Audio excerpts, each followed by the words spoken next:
Hey there, how's it going everybody? Welcome back to Plant Abundance. If you've been following along the channel, you know I'm a big fan of growing large amounts of kale and collard greens.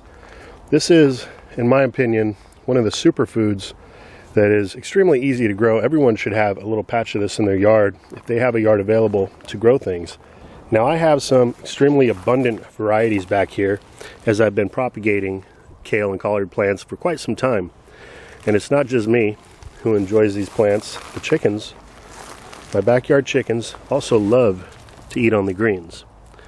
Well, I've had quite a few different questions come through on the channel asking me, what do I do with all these greens?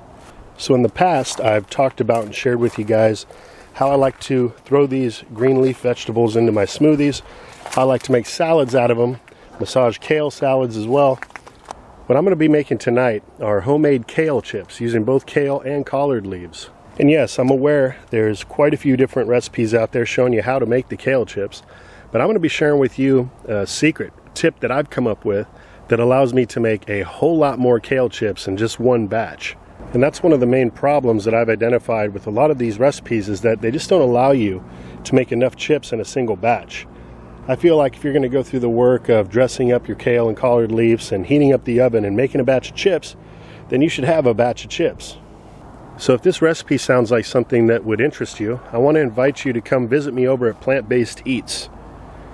That's my second channel, and over there I share with you all the different ways that we utilize the produce coming out of our landscape. Earlier today, my wife Alice made a wonderful recipe, one that we make all the time utilizing eggplants. So maybe you're interested in that recipe. Either way, go check us out over there. I'm going to be posting that recipe real time. Right now, I think it's around 6 p.m. on Monday evening. And I'm going to be harvesting my kale right now, bringing it inside, making the recipe, and then posting that video. And I know not everyone's interested in the recipe videos, so to not leave all you guys empty-handed, why don't you come join me as I go about pulling my harvest of greens. I've mentioned in the past I like to spread out my harvest, pulling a little bit off of each plant. That's why I have so many growing. I'm never taking too much off of one single plant. And I don't know what I would do without a big bowl like this. This is a 16-quart stainless steel bowl, perfect for harvesting from the garden.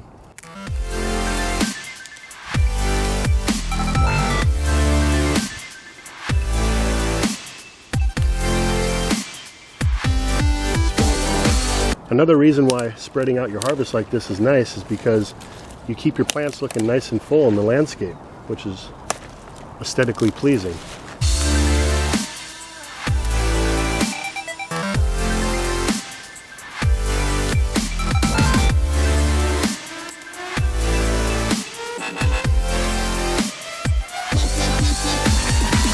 And yes, I know this looks like a lot of greens, and it would be actually quite challenging to eat it as it is. That's why sometimes through cooking and processing your greens down, it concentrates it, allows you to consume a lot more and get a lot more of those nutrients, vitamins, and minerals into your system. Another great thing about using a big bowl like this is you can wash your greens outside using the hose.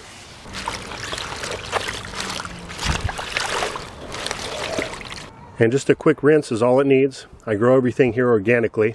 I still like to rinse it off, however, just because of the dust and the different particulate that I see on the leaves sometimes. And now I can just use that water to feed a tree. Alright everybody, well that's going to do it for this video. Thanks for joining me in the garden. And if you're interested in seeing how I make up those kale chips, come join me over at Plant-Based Eats. I'd love to see you there. Take care.